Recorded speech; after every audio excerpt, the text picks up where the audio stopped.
酷熱天氣警告生效，本港多區下晝錄得超過攝氏35度。印尼駐港總領事館喺維園舉行印尼國慶活動期間，10幾個印尼女人懷疑中暑，其中9個人要送院。下晝1點幾，多名印尼女子喺活動期間懷疑中暑暈倒。救護員到場，用擔架將部分人送上救護車。有人送院嘅時候昏迷，要戴住氧氣罩，分別送到東區醫院同埋律敦治醫院治理。亦都有唔少人唔舒服，被抬到陰涼嘅地方飲水休息。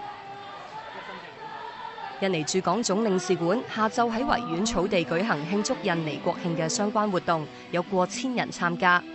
今日佢好熱啊，同埋呢度好逼好多人啊！今日本身印尼都熱啊嘛，所以我哋唔怕。大會就話天氣比預期炎熱。We just distribute so many bottles of water.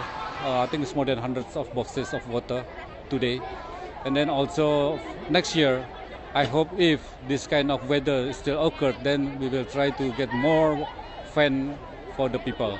印尼駐港總領事又話冇預計過有咁多人會唔舒服，需要送院治理。節目被逼腰斬咗2次，以確保參加者有足夠嘅休息。天文台話，本港各區持續受大陸氣流影響，氣溫普遍上升至34度或以上。